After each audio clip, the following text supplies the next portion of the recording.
On this episode of EFL Unfiltered, we're in Sheffield to visit one of the greatest goal scorers the EFL has ever seen. Born and bred in these parts and still a resident is, of course, Billy Sharp. Billy, a pleasure, mate. Thanks for having us here in Sheffield. Even more so given what EFL Unfiltered is, which I sold it to you on a WhatsApp message saying I want to speak to former players and managers, and you quite rightly put me right, saying that you're still a player. 20th season now as a professional. Almost 750 games, nearly 290 goals. I'm sure these are figures that you know, like the back of your goals, yeah. Games. Strikers always know the goals, don't they? Which is quite right. I mean, it begs the question. You've done it that long. In footballing terms, you're an elder statesman. Does it make you feel old? Do you feel old getting up every day and going into training? Some days it does, some days it doesn't. Some of the lads now in the change room, some of the things they talk about, some of the things they're into, makes me feel old. Straight off your head? No, because... Don't worry, that's a train flying past. That's not the rest of your career. There's plenty of time left. It feels like it's gone that quick. Yeah, they're talking about similar things. What my oldest kid's talking about, and it's like, yeah, it's crazy. So yeah, my oldest one will be asking me to do celebration or whatever, and I'm like, what are you talking about? And they'll know. So things like that, I feel old, but yeah, day to day training, I still feel good. After games, the general stiffness as you do, but not like some of my friends who have had to retire because they felt physically drained for three days and couldn't train. So as long as I'm feeling able to train every day, because I wouldn't want to do that. I wouldn't want to not be train and then play at the weekend. I like to earn a place in the team and earn my right to be in the team. So I mean, that can happen with older pros, can't it? That not necessarily special treatment, but unique treatment of the player that needs to be ready for match day, and the manager being fine with that. But it absolutely sounds like that's not your approach whatsoever, is it? It's had the weather we've had, and we trained 3 days on the Astro.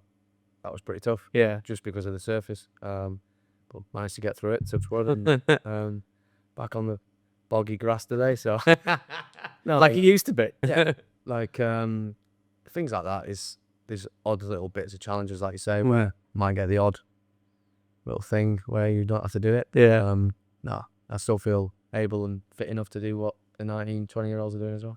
So, I mean, we'll come on to it in due course, but there's so many clubs in between the beginning of your career and where you are now. The question I just asked about how you feel, is there a distinct difference between the one of 20, the Billy Sharp of 20 years ago? Do you feel physically different? Do you feel more in touch with what your body can do?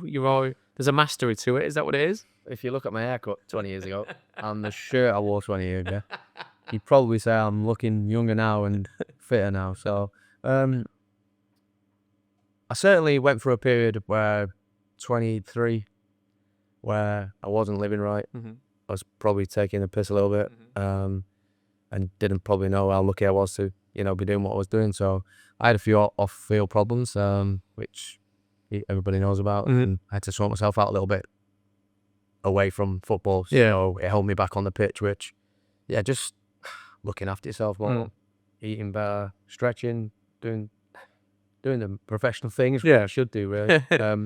But even more so now because it's a big part of the game, rehab and pre-ab, before training and stuff like that. So I still feel able to do what I want to do, and score goals for a football team. So whenever I feel I can do that, I'm going to carry on. That little period that you talk about needing to sort things out, and you mentioned, of course, bigger things happening in your life, which quite categorically put things into perspective, and what you are as a young man is different to what you are now as a slightly older man. Did you do that on your own? Did you have help? Did you have a committee of people and family and friends that would get you through that? Yeah, I had my family and friends that helped me, but it had to come from myself. So I was playing for Doncaster and I actually wasn't training, but that's because I had a groin injury. So I wasn't training, playing on a Saturday, scoring, which masked everything out. Yeah. Had a tie around the belly. Wasn't in the best of shape. Doesn't help. Southampton wanted to take me, and I wasn't in the right frame of mind. I knew Nige anyway, and left it in the summer, and gradually thought I was getting fitter and stronger. And he took me in the January. About a week before that, luckily I scored 1-0 against them, and I think that might have sealed me. It's a good audition. But then I went to Southampton, which was the first time I've had to move away. With the off-field things that I'd had, probably wasn't in the best of frame of mind, but couldn't turn it down, had to go for it. And the first 2 days of training, it was the biggest shock of my life. Really? I rang my dad saying, this is not going to work. I'm way off it. Adam Malone, Snidelins, Chaplows, Steve Davis. Big name players there, aren't they? The same as Playing 1-touch, 2-touch. And destined for bigger places as well, weren't they? Couldn't even keep with the ball with my eyes, never mind with my legs and heart. So that was a big shock. And then that hit me hard where I managed to score on my debut, but then I got dragged at half-time the next game where they said, look, you're not getting around the pitch like we need you to be for this team. And I had 6 hard weeks with the fitness coach, which... away from the actual games, or...? Yeah. I was doing extra training. Right. And I bought myself a steamer, the 3-tiered steamers. That was a tough time. No sauce, no nothing, just steam chicken, steam veg.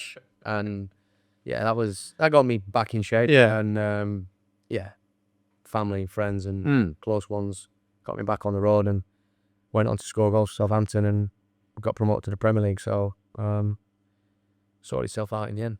That it's funny you should say that, because having kind of stumbled around playing football myself, that realization when you're in a different set of players where the standards suddenly gone up, because what football is obviously is dealing with kind of peer pressure and people's opinions.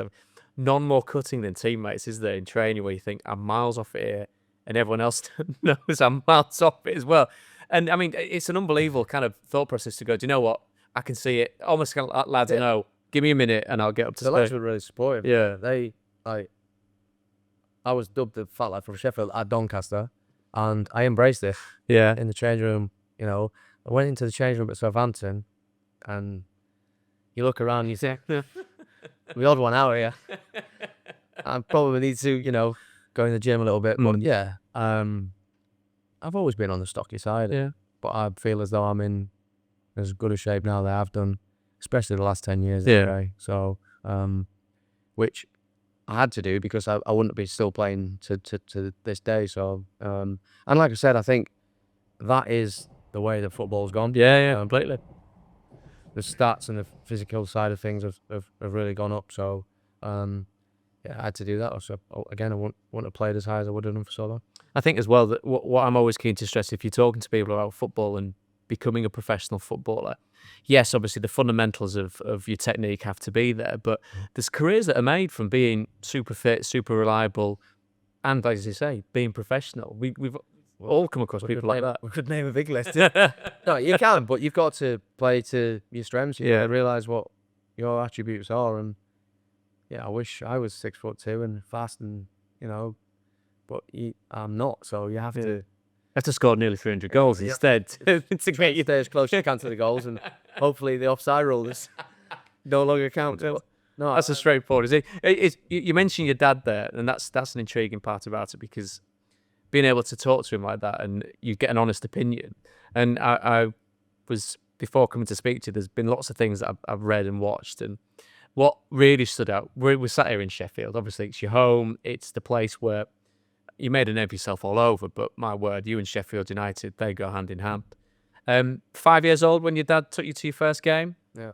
And the gist that I got of that was, the question is whether you wanted to be part of what you saw or whether you wanted to be a professional footballer. It feels to me you got there and thought, no, this is where I want to be. Yeah, it was Bramall Lane. It was the fact that I'm from Sheffield. Yeah. I was red and white side of Sheffield.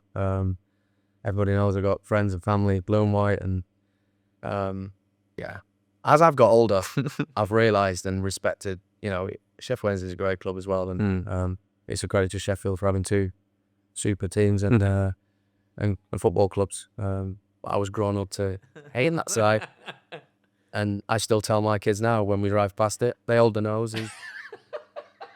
So your kids all Blades then? Yeah, Yeah. they're both Blades. Yeah. My oldest one doesn't watch me. He still goes to watch Sheffield United. So Right. if they're not playing, he comes to watch. If he can fit you in. If he can fit in his schedule, yeah. But yeah, just they understand. Yeah. It's just goes hand in hand. They're the same with us, and we're the same with them. So. And that sense of what it is, because the responsibility that comes with that, of being from Sheffield, being a fan of Sheffield United, and then playing in obviously the most glorious position to be in, a free scoring goal scorer, the skipper. Does me telling you things that you already know about that type of thing, I presume it's never lost on you at all. You understand the significance, how much responsibility that carries, and that'll be with you for life, won't it? Yeah. The weight of playing, but then the wonderful retrospective nature of looking back and thinking, I did it. Yeah, and whenever I see Chris Wilder now, and I still call him Gaffer, he still calls me Skip. I'll be thankful for him. I remember to the day we walked round Bramall Lane, and when he named me captain, he warned me when I was on holiday, I've got something to tell you, I want you to be captain. But then we had a good chat walking round the pitch, and I think that made me a better person, better player. Didn't just have to think about myself, I had to think about others, think about the change room and how other people were feeling. So a lot of times I had to make sure they were all right as well, because we had a lot of good times. Yeah. We had some unbelievable promotion seasons, and they can't take that away now. So to be able to do that with the armband on the arm, and to score goals with the number 10 that I grew up wanting to wear, with a lot of good players, and a lot of friends that I've made through them memories, which, like I say, I come in places like this, and I see old players who have played for both sides of the city, and you can exchange stories, and they're interested in yours, and I'm obviously interested in theirs, because I grew up watching one of them come through their memories as well. It's good that you mentioned Chris, because he's a manager that I've long since admired from afar and worked with him a couple of times. But one of his best decisions, he says, is making you captain. And what he's done in football, I mean, that's some kind of company to keep, given how successful he's been, isn't it?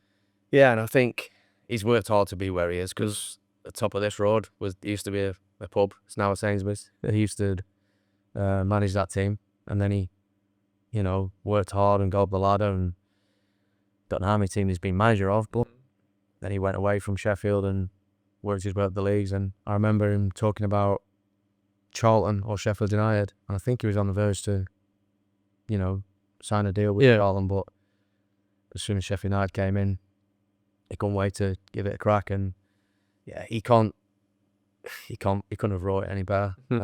Even the way it's planned out now, coming back, and I didn't expect Sheffield United to be right up there. I expected them to be creeping along and be around the playoffs, but I think, again, it's a credit to him for getting out with the group that he's got up to now, because I know that he wants to strengthen to try and get up this season. Well, that's a manager's thing, though, isn't it? They always want to strengthen, and they always want a goal scorer, hence the fact that you've always been heavily employed. You mentioned about going down Southampton and it being the first time down south. It's a career that encompasses pretty much predominantly northern football clubs, doesn't it? Was that by luck or by design? I think just the way it was. It was either Southampton or Leicester, and Southampton was top, Leicester was 7th, and Leicester offered me more money, actually, only a little bit, but I saw Southampton get into the Premier League quicker. Who knows? If I'd have gone to Leicester, I might have won the Premier League with them a few years there. But I don't regret any decisions that I've made, and I loved it in Southampton. Made the Premier League debut for Southampton. How did you find that? I was at the Etihad, and we lost 3-2 in the last minutes of the game, but it was a dream come true as well. Wasn't quite as good as my Sheffield United debut in the Premier League, but still, to make my debut in the Premier League was what I aspired to do, and why I went to Southampton. So, and then after that, it was a bit of a muddle, like loan to loan, and not really settled. Were they moves driven by you? Because you've always struck me as a player that, a bit like the timing of leaving a party at the right time. You kind of, if you're not playing, then No, I'll stay to the end. to the bit. I wanted to stay, free. Billy's still here. How do we get Billy out of here? I got a free. No wonder they said hello to you in here. Yeah, I got a 3.5-year deal. I wanted Yeah. to do well for Southampton, and I'm still held. There's still think of me of fond memories. Which helped them get promoted. Yeah. It's owners of a football club. Yeah. Their ideas, and he told Nigel Adkins, "There's no room for him if you want him." And I was then on the way to Nottingham Forest, which again, unbelievable football club. Yeah. The fans were right behind me, and again, that was a mental season. I think I'd scored 11 for Christmas. We'd just beat Leeds 4-2 on Boxing Day. Yeah. Sacked Sean O'Driscoll. We were 7th in the league, point off playoffs. And then Alec McLeish came in, had 11 games. I think we drew 7. Got the sack. Billy Davies come in, got the sack at the end of the season. Loan was up.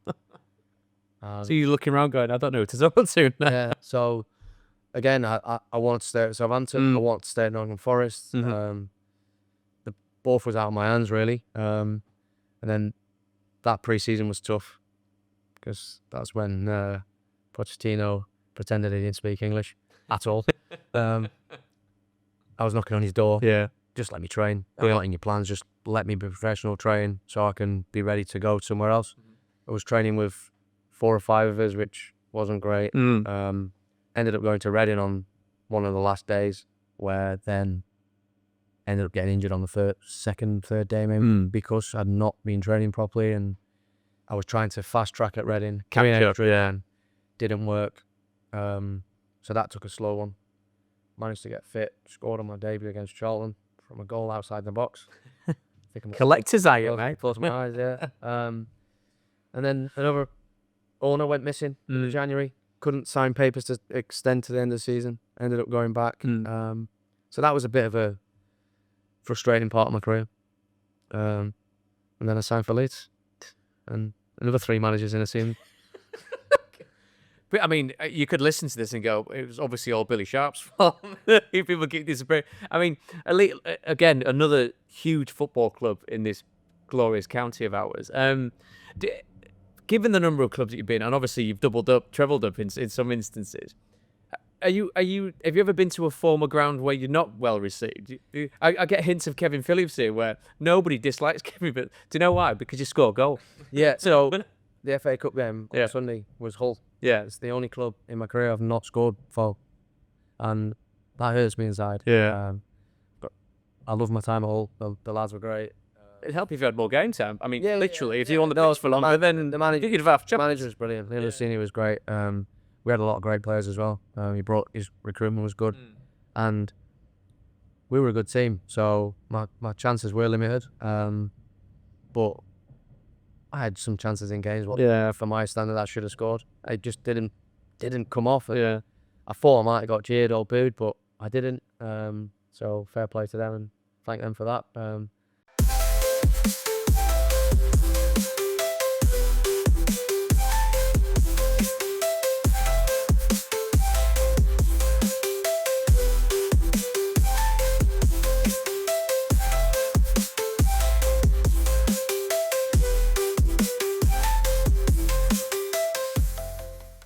I think as well, I mean, that reflects your attitude and your attitude. I said I spoke to Chris. I also spoke to Phil Jagielka, who I know is a very, very close friend of yours. And, I mean, Jags is wonderful. He's a big Labrador of a man, isn't he? He's so enthusiastic. But even he said it was being under you as a captain, even in the latter stages, which kept him ticking along, gave him the kick up the backside every single day. Not that he needs it, because he played till he was 40 on Jags, didn't he? But I could talk about Jags for hours. Yeah. He was at Sheffield United when I was coming through as a kid. Not him personally, but his year group used to hide his clothes. So after we come back from training, we were like, oh, come on, lads, we just want to shower, go home. That's what it was like back in the day. It was character building. Yeah. It was all perfectly fine. Yeah. I used to put your trainers in the shower. I used to go home and wear shoes, all stuff like that. I used to clean his boots. Did he pay you? Did he give you a tip? Brilliant. Okay. Prada wash bag. Prada was, it's coming back around now, but it was big back in the day. Not only that, he put cash inside. Really? Yeah, he was. My word. Chief, Wayne Allison, horrendous. Reebok boots, he's so much work doing to him. Obviously the leather, well, some sort of leather. Pleather. Yeah, you had to wash them, let them dry, put polish on, come back 10 minutes later, polish them up, Vaseline them, present them to him, immaculate. Didn't get anything at Christmas. Really? Yeah. So one was here, one was keeping me up. Well, nice, and hang your head in share. So yeah, and like I say, Jags came to Sheffield United and I was captain, and yeah, he's played for England God knows how many times, but he helped me along the way. Yeah. But I quite liked having Jags in the dressing room because I knew that he was, you know, on my side, driving the same way, and he's inspiring me now. I know he's sat playing golf in wherever, but he's the one why I'm wanting to carry on. Yeah. He scored against Sheffield United and assisted for Stoke at 41 years old. So against staggering. Against Sheffield United. So and he should have played on. Yeah. But yeah, see him on TV a lot now. Like I say, he's playing a lot of golf. So And he's not changed. I get the feeling that you wouldn't have changed. I mean, no, he's normal. He's just a normal guy. And going back to, he won't mind me saying, going back to, you know, he's been in the same shape from 18 years old all the way through his career. Yeah. And it's not stopped him playing for England, do you know what I mean? Fast, strong. Yeah. So yeah. Obviously a great example, and there's many that you played with, but I mean, there's not many that you can say have got the same attributes as you. I mean, the goal scoring, It's right behind me on that. I think is categorically miles behind you on that. But for someone who and from the outside looking in makes it look very, very, very easy. And you mentioned scoring from outside the box and things like that, but was it always just a knack that you had? Even in the playground, like I used to watch better players than me on the ball. Yeah. And I knew what they liked. Being on the ball, taking players on, wasn't one of my strengths. So I used to hang around the goal, wait for him to beat three, slide it across, tap it in, give him a high five. But my process was I was good at being in the right place at the right time, and I worked on that. Even in the garden, I used to do little drills where I'd hit off the wall where it'd come back, and I'd just first time finish, stuff like that. And my dad used to make ideas up. He only played the game semi-pro, but did drills to get me fitter, did drills to help my touch, did drills to help me finish. And I think the big thing was I wanted to do it. Yeah. That's what I say to my kids now. I'll come out in the garden all day if you want to do it. Yeah. But sometimes you've got to go out there and let me sit on the sofa, because you've got to show that you want to do it. And yeah, they do. They enjoy football, but it's for me it was ball on the arm. Yeah. There was no iPads. No. It was just That was your sole focus and attention, wasn't it? football kit on, football under my arm, and yeah, with a bit of luck on the way, I've managed to do well for myself. Yeah. I mean, it's a wonderfully understated way of putting it. I mean, you say about you just knew where to be, and then you're working on that. So there's a great lesson if anyone's watching this from a certain kind of approach to what football is, because I still hands down think it's the hardest job, scoring goals. There's a lot about the job which is tough and hard work, and you've got to be very, very dedicated. In fact, bits of it, all of it. But that sense of knowing where the ball is going to be, having the ability, the confidence, the composure to put it into the goal as well. So you're saying you worked on that as well as having something natural in you as well? I think when you go into games, you can pick weaknesses out of other players, out of goalkeepers. Would you look at it in that depth? So if whoever was coming up on a weekend or during the week, you did your bit in training, but you also knew who was going to be in the opposition defence. I think when I went back to Sheffield United, and I'd probably say from 8 years ago, where we had 3 analysts, you could go in at any point you want, show me some clips on him.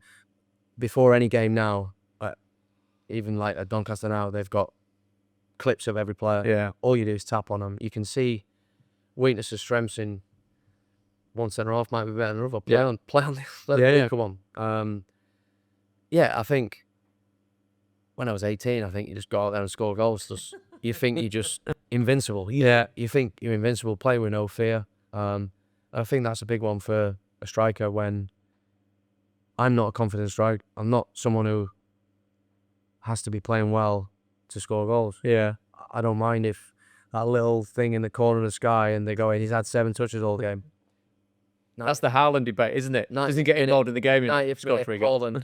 Yeah. We're not. Yeah. So, yeah, a striker ain't going to get any ball if his team's going that way all the time, defending. Mm-hmm. Midfielders going to have more touches than strikers because that's their job. Get on the ball, create attacks, and yeah, I know my strengths, and like I say, I worked on them, and I think the older I've got and the more the game's progressed, I think there is a lot more opportunity for you to improve as a player. Yeah, and I suppose it's the efficiency of what you're doing now moreover than the kind of continuing nature of being on the move. Because we spoke about you being slightly older than some of the other players, but so that means energy levels have got to be very well managed and used at the most maximum of opportunities, haven't they? Again, you wear heart rate monitors now, which you didn't 10 years ago, I reckon. Mm-hmm. Some teams did, but yeah, your stats are there to see, and my stats are up there with, at the top half of the lads. So yeah, it makes you proud as well to make sure you can still get around the pitch and you do your sprints, you do everything that they want, and your numbers are high. So because I have had managers where if you don't score, they'll go straight to your numbers. Well, because you didn't sprint. Well, yeah, maybe because the ball went in behind us this day, and every game's different. Might have been a game where I probably ran 2K less than the last game, but I scored 2. You probably won't say anything to me there. But I think it's there to monitor through the week. Yes. Your loads and things like that, which I totally understand. And scoring goals is the best. You say it's the hardest part. It's the best part of football. You ask a defender, you've scored goals. When you score a goal, fluky one. It's the best. It's the best feeling.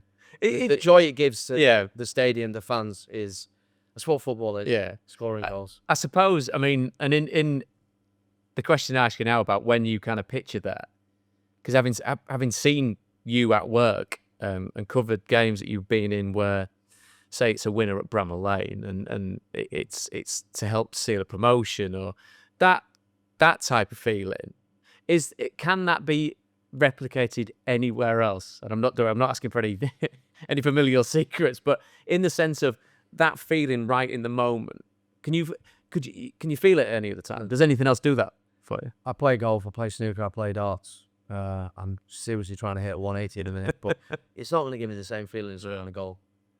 I'll probably scream in the house. I'm not going to go like this to the kitchen. You top up. Yeah. I'm not going to, I don't know, get a century break and do a knee slide, but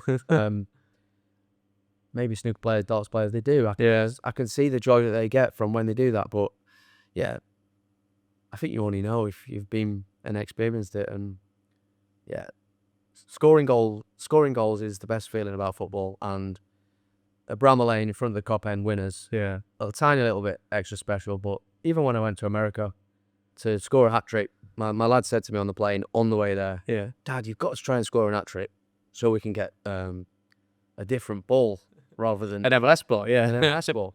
And luckily I got one of them, and that was an achievement for me in my own mind, because he wanted it and it stuck with me. Yeah.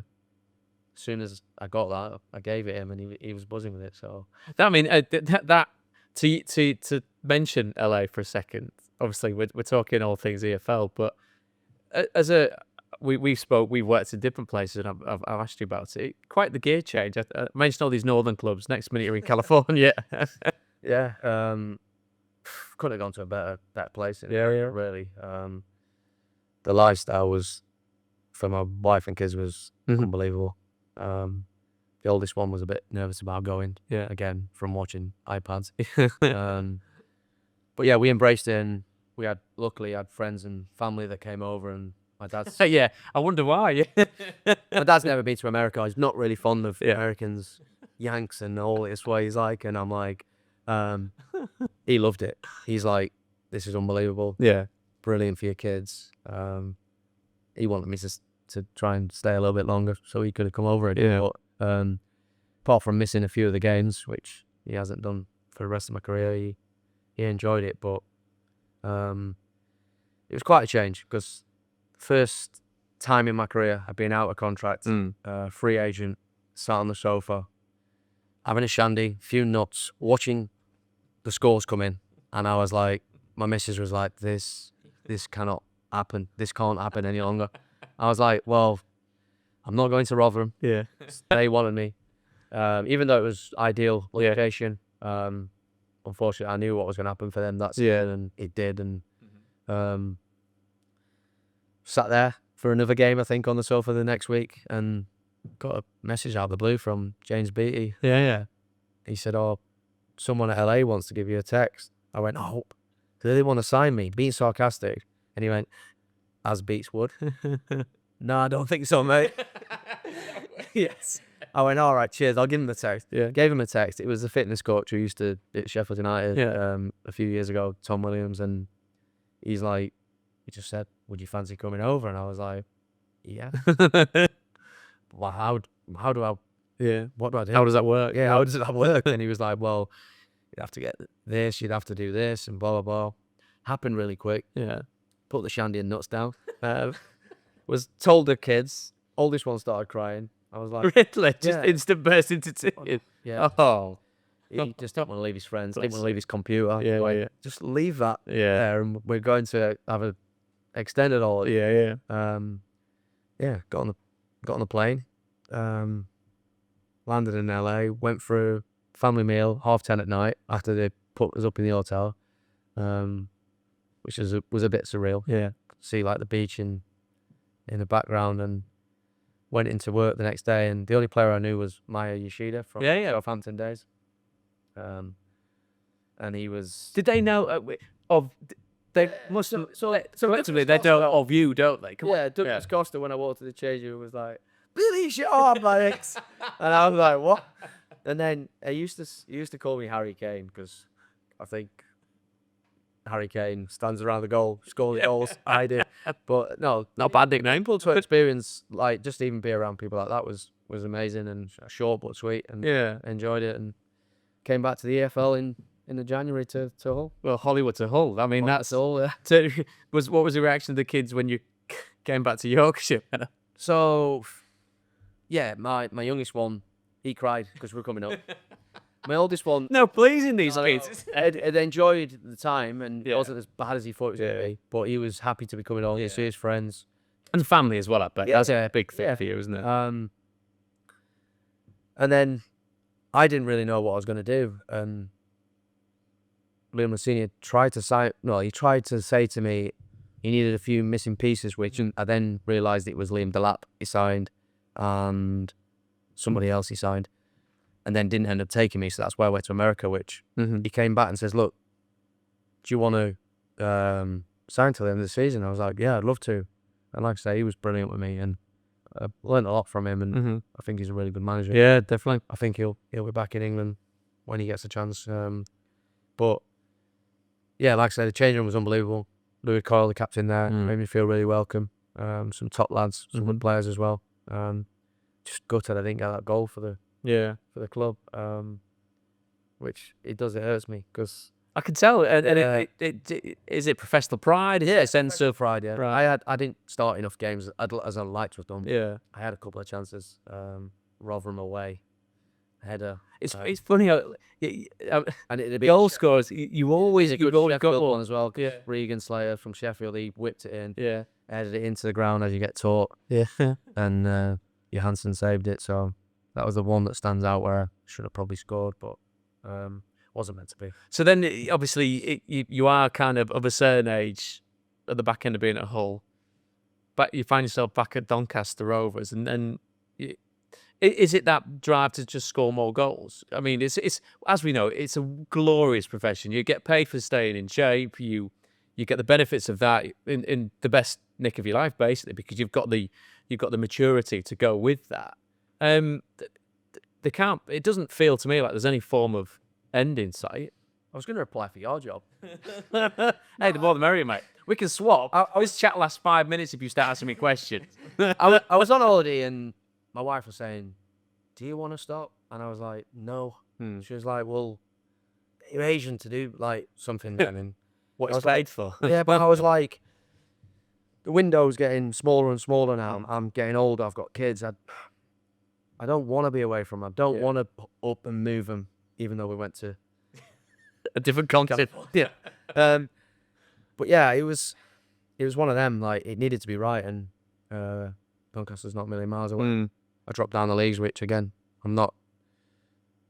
I'm still proud to play League Two football, and I want to help get promoted. And I felt like I'd unfinished business there anyway, because they helped me through tough times when we lost his first one. So and the fans are brilliant with me. And again, the dressing room's a big thing, and there's some top lads there. And, I was lucky enough to take. This is where the gaffer's brilliant. To be fair, he let me take both kids in when a few plans changed and family, and he went to the training ground. And he brought his youngest one in, and the kids had a day at training ground. And I bet they love that. the youngest one's still talking about it now. But yeah, it's, it works for me, our family, but I'm still there to score goals and try and be successful. I suppose that's the key thing as well. When you do get older, it's hanging out with younger people, which helps. It's what makes these managers still keep going, because, like you say, the references might change, but the sense of humour, the sensibilities, it's all. Well, the lads take a mick out of me because Cliff Burns, the assistant manager. Yeah. I played with him at Scunthorpe. Yeah. And they're like, "You played with him?" Yeah, the really old coach that we've got. Yeah. And to be fair, he's not changed. He's like he was back then. So yeah, it's I've enjoyed the first half of the season. So hopefully we finish strong like they did end of last season, and hopefully we get promoted. So I mean, it's a fascinating kind of journey. That's kind of, we're going to come back to Sheffield United to finish off in just a second, but across the board, all the players that you played with, you mentioned players that are now become coaches and how that changes. You mentioned the impact of your dad as well. What would be the best advice you've had, and who would that have been from over that long period of time playing? I've had a lot of good advice, to be fair, about life and football, but I think when people say work hard, blah blah blah, it's easy, but I think I try and tell my kids now, if there's a challenge there, try and embrace it, but enjoy it. Because many years ago, people said to me, embrace it and enjoy it, as it goes so fast, and I just went over my head. So it wasn't really, it was advice. But yeah, I'm starting to get to that point now where I'm thinking, that was bloody good advice. You have got to embrace, enjoy, work hard, and get the most out of what you can, because it doesn't last forever. But I've been lucky enough to, like you say, play a lot of games, score a lot of goals, and get promotions, which hopefully them three can carry on to the end of the season. What is the best part of the job, and has that best part of the job ever been different? No, I've already said it. Scoring goals. Being in the dressing room is, when you do retire, people say going into the morale and the change room banter, and there's some days where it ain't great in there, but yeah, I think that'll be a big thing. But for me, game day, you can't beat game day. So going to watch a game or having a shandy and nuts watching the games Shazdy is not the same as, putting the boots on and getting out there. Definitely not. What and there's so many potential high points. Is the one that sticks out for you that as the pinnacle or the very best of times?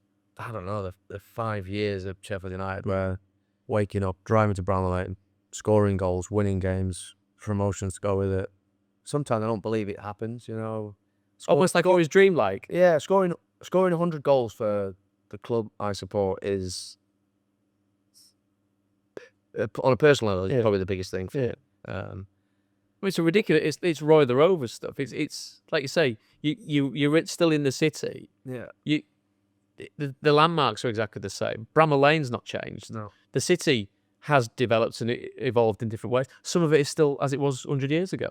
So, and to have my kids have that journey as well is unbelievable, because the oldest one especially, he's got his favourites now, and I'm like, I'm no longer one of them favourites.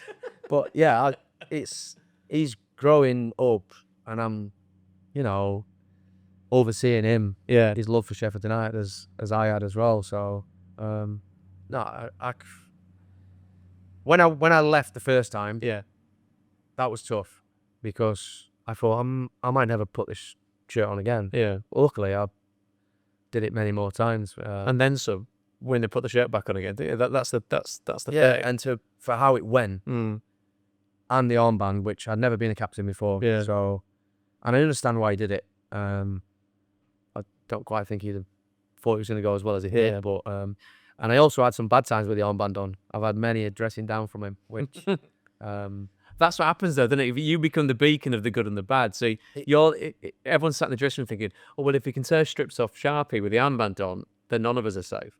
It's been genuinely fascinating to listen to all the stories.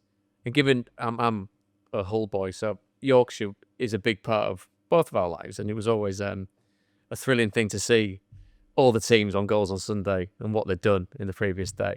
But to hear it straight from the horse's mouth, you're a Sheffield United legend. That's never, ever going to change. The people that you look to, up to the Brian Deans, there'll be a generation looking up to Billy Sharp. So it's quite clear what the football club means to you. But the city as a whole, given it's got cultural significance to a lot of people, it's got historical significance to a lot of people, it's an industrial city, but it's got a lot of heart. What does it mean to you? yeah, like all the things you've said. I'm originally from Pittsmore, which my nan and granddad used to live just down the road, and I got brought up in the right way for it, as I see it. And Sheffield means a lot to me. Like I've already said about the two football clubs. Imagine if it was one. But I think that's what makes it special. There is two, the rivalry. As I've grown up and matured, Only a little bit. Yeah. I have got the respect for them. And if the weather hadn't killed last night, I'd have been going to the Hallam FC versus EFL FC, two Sheffield football clubs. That'd have been nice to talk about today. My kids love the Henderson's relish. That's another one for the Sheffield. They put that on everything, I presume. That's that. Yeah, they do. Actually, the oldest one, he'd have it on his wheels if he could, but my missus is like, not too much of that, it's too acidic. No, just on a whole, I'm proud to be from Sheffield, and there's been a lot of very good sports people from Sheffield, and I suppose the people is the most important thing. It was the first place that I came as a grown up, if you like, where you get a grown man calling you love, and you kind of go. The first time I thought, is it because I've got long hair? But it was like, oh right, that's what it is, and that's a very unique part of it. And as you say about the people make the city, don't they? Yeah, and they're just a wonderful set of people. Yeah, and I think, like you say, because of the two divides, I've had the abuse, but I know sometimes I get the abuse, but they think that hopefully they respect me as a footballer for what I've done. Because like I say, when back in the day, I hate Sheffield Wednesday. I still do.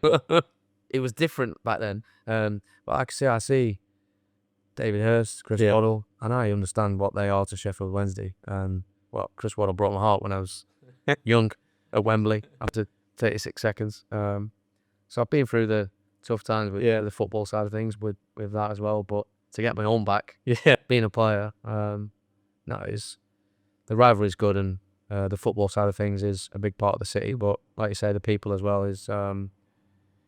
And when I moved away to Southampton, I actually enjoyed the break. Yeah.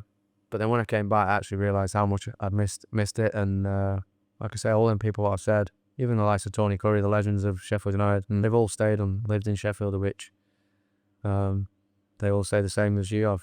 People made him feel welcome and or ate love, probably. Went down. I think he actually says that now. In his Cockney accent, yeah. So, no, but so will it always be home then? Yeah. Even though I did say to my wife, I can see how people end up moving to California. Yeah, unbelievable. No, Sheffield means a lot to me, and especially the red side of the city. Well, it's been wonderful. Rate love. It's been wonderful. Billy, thank you so much. You've been a hospitable host, and as I said, it's a lovely city, and I mean, it's just in the absolute image of you, mate. Cheers, thank you.